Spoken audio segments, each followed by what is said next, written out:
শ্রীমদ্ভগবদ্গীতা গীতাপাঠ বাংলা অষ্টাদশ অধ্যায় মুখ্যযোগ। এখানে গীতাপাঠ বাংলা অষ্টাদশ অধ্যায় মুখ্যযোগ নিয়ে আলোচনা করা হয়েছে।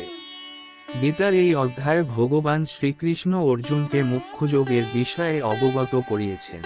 সন্ন্যাসস্য মহাবাহ তত্ত্বমিচ্ছামি বেদিতুম তত্ত্বাগস্য চ হৃষিকেশ পৃথক কেশিনিষূদন।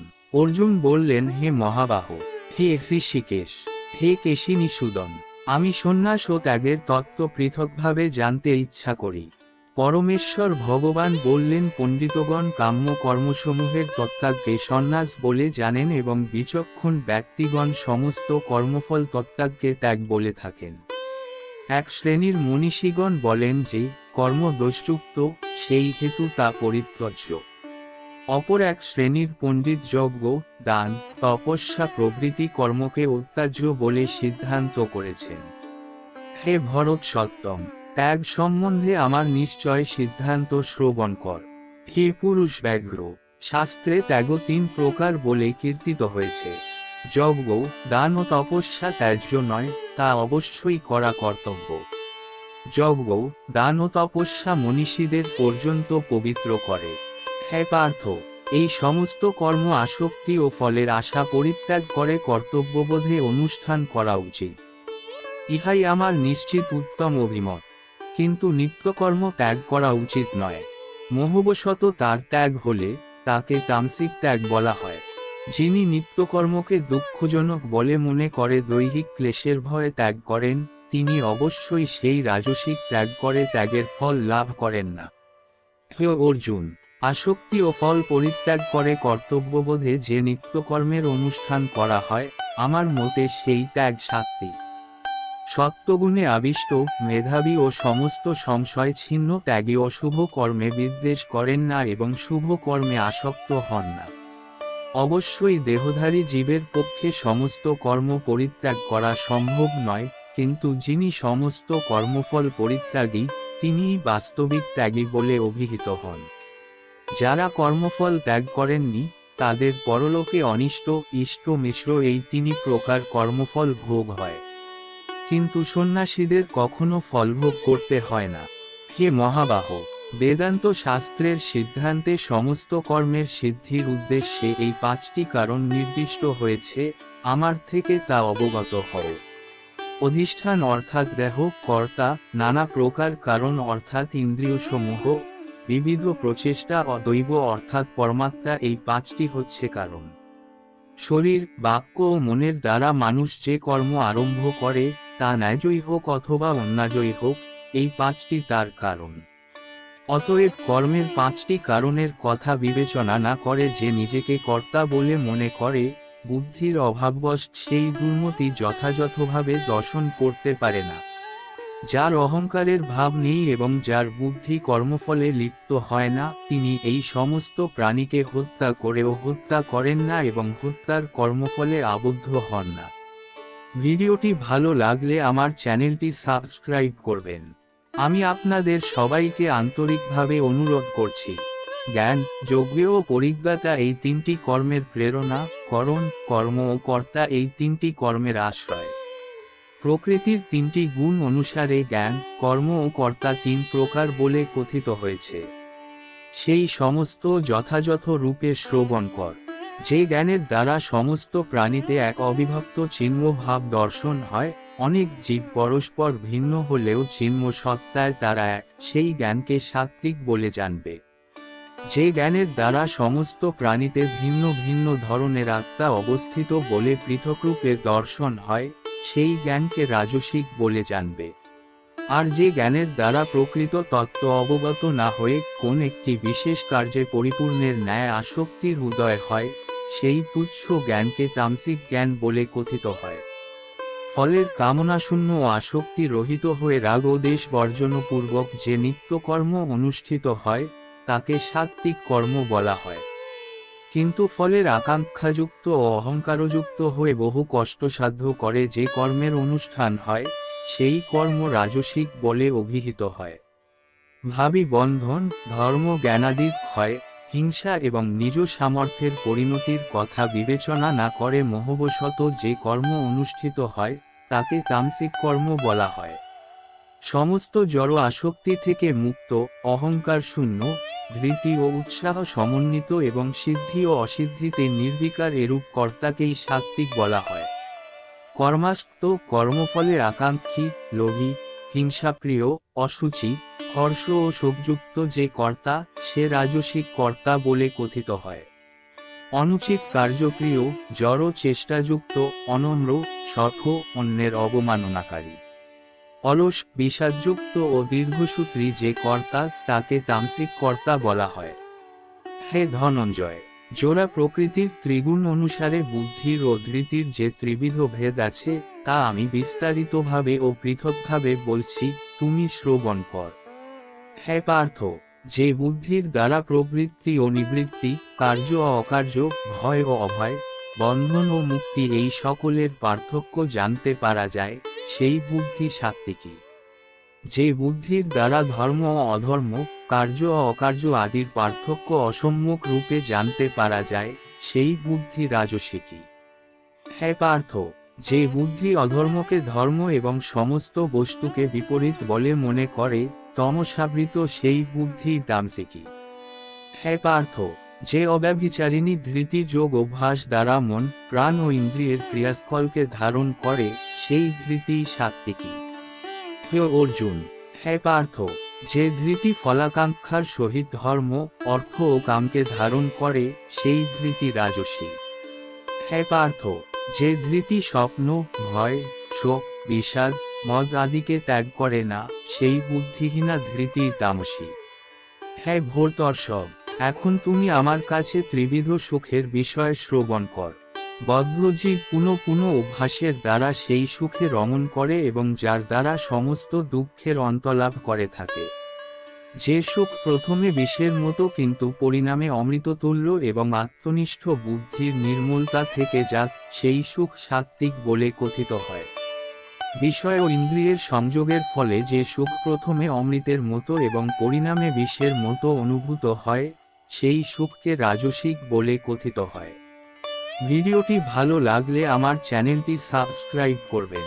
আমি আপনাদের সবাইকে আন্তরিকভাবে অনুরোধ করছি, যে সুখ প্রথমে ও শেষে আত্মার মোহজনক এবং যা নিদ্রা, আলস্য ও প্রমাদ থেকে উৎপন্ন হয়, তা তামসিক সুখ বলে কথিত হয়। এই পৃথিবীতে মানুষদের মধ্যে অথবা স্বর্গে দেবতাদের মধ্যে এমন কোন প্রাণীর অস্তিত্ব নেই, যে প্রকৃতিজাত এই ত্রিগুণ থেকে মুক্ত।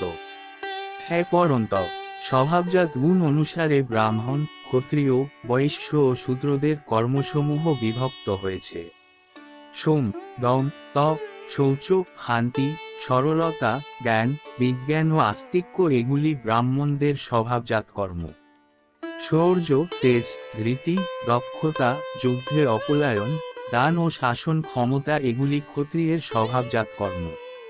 কৃষি, বরখা ও বাণিজ্য এই কয়েকটি বৈশ্যের স্বভাবজাত কর্ম এবং পরিচর্যাত্মক কর্ম শূদ্রের স্বভাবজাত। নিজ নিজ কর্মে নিরত মানুষ সিদ্ধি লাভ করে থাকে। স্বীয় কর্মে যুক্ত মানুষ যেভাবে সিদ্ধি লাভ করে, তা শ্রবণ কর। যার থেকে সমস্ত জীবের পূর্ব বাসনারূপ প্রবৃত্তি হয়, যিনি এই সমগ্র বিশ্বে ব্যক্ত আছেন, তাকে মানুষ তার নিজের কর্মের দ্বারা অর্জন করে সিদ্ধি লাভ করে। উত্তম রূপে অনুষ্ঠিত পরধর্ম অপেক্ষা অসম্যক রূপে অনুষ্ঠিত স্বধর্মই শ্রেয়। মানুষ স্বভাব বিহিত কর্ম করে কোন পাপ প্রাপ্ত হয় না। হে কৌন্তেয়, সহজাত কর্ম দোষযুক্ত হলেও ত্যাগ করা উচিত নয়। যেহেতু অগ্নি যেমন ধূমের দ্বারা আবৃত থাকে, তেমনি সমস্ত কর্মই দোষের দ্বারা আবৃত থাকে।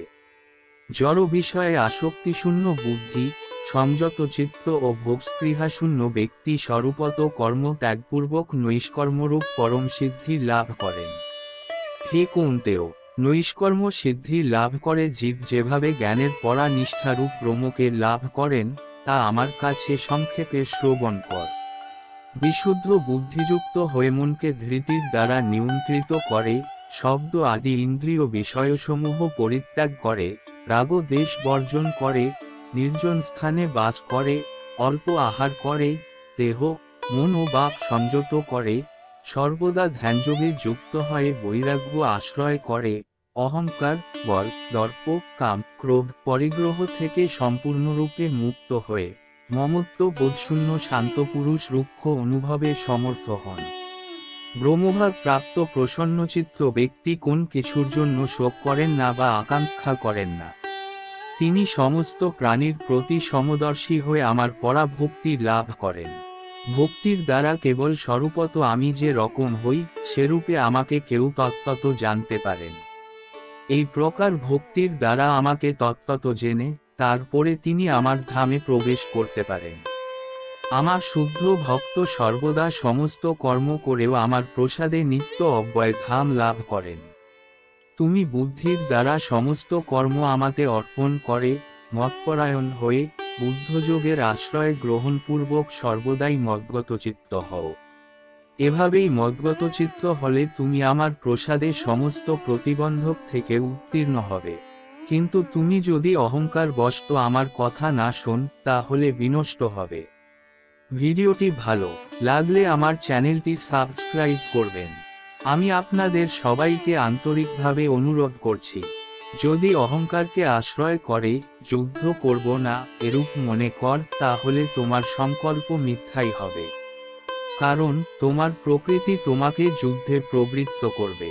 হে কৌন্তেয়, মোহবশত তুমি এখন যুদ্ধ করতে ইচ্ছা করছো না, কিন্তু তোমার নিজের স্বভাবজাত কর্মের দ্বারা বশবর্তী হয়ে অবশ্যভাবে তুমি তা করতে প্রবৃত্ত হবে।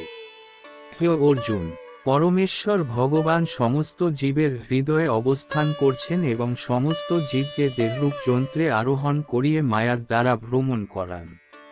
হে ভারত, সর্বতোভাবে তার শরণাগত হও, তার প্রসাদে তুমি পরা শান্তি এবং নিত্য ধাম প্রাপ্ত হবে। এভাবেই আমি তোমাকে গুহ্য থেকে গুহ্যতর জ্ঞান বর্ণনা করলাম। তুমি তা সম্পূর্ণরূপে বিচার করে যা ইচ্ছা হয় তাই কর। তুমি আমার কাছ থেকে সবচেয়ে গোপনীয় পরম উপদেশ শ্রবণ কর।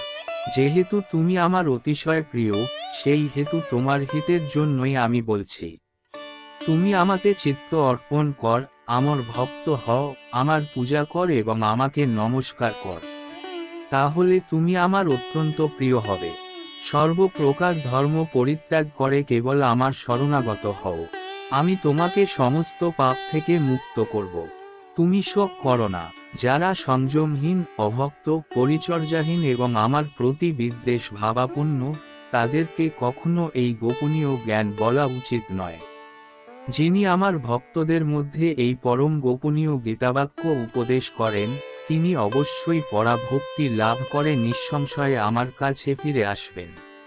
এই পৃথিবীতে মানুষদের মধ্যে তার থেকে অধিক প্রিয়কারী আমার কেউ নেই এবং তার থেকে অন্য কেউ আমার প্রিয়তর হবে না। আর যিনি আমাদের উভয়ের এই পবিত্র কথোপকথন অধ্যয়ন করবেন, তার সেই জ্ঞান যজ্ঞের দ্বারা আমি পূজিত হব। এই আমার অভিমত। শ্রদ্ধাবান ও অসূয়া রহিত যে মানুষ গীতা শ্রবণ করেন, তিনিও পাপমুক্ত হয়ে পুণ্য কর্মকারীদের শুভ লোকসমূহ লাভ করেন। হে পার্থ, হে ধনঞ্জয়, তুমি একাগ্রচিত্তে এই গীতা শ্রবণ করেছ কি? তোমার অজ্ঞানজনিত মোহ বিদূরিত হয়েছে কি?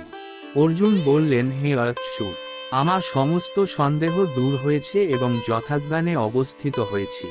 এখন আমি তোমার আদেশ পালন করব। সঞ্জয় বললেন, এভাবেই আমি কৃষ্ণ ও অর্জুন দুই মহাত্মার এই অদ্ভুত রোমাঞ্চকর সংবাদ শ্রবণ করেছিলাম। ব্যাসদেবের কৃপায় আমি এই পরম গোপনীয় যোগ সাক্ষাৎ বর্ণনাকারী স্বয়ং যোগেশ্বর শ্রীকৃষ্ণের কাছ থেকে শ্রবণ করেছি।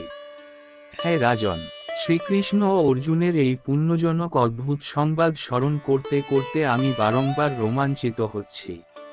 হে রাজন, শ্রীকৃষ্ণের সেই অত্যন্ত অদ্ভুত রূপ স্মরণ করতে করতে আমি অতিশয় বিস্ময়বিভূত হচ্ছি এবং বারংবার হর্ষিত হচ্ছি। যেখানে যোগেশ্বর শ্রীকৃষ্ণ এবং যেখানে ধনুর্ধর পার্থ, সেখানেই নিশ্চিতভাবে শ্রী বিজয় অসাধারণ শক্তি অনীতি বর্তমান থাকে। সেটিই আমার অভিমত। ভিডিওটি ভালো লাগলে আমার চ্যানেলটি সাবস্ক্রাইব করবেন। আমি আপনাদের সবাইকে আন্তরিকভাবে অনুরোধ করছি।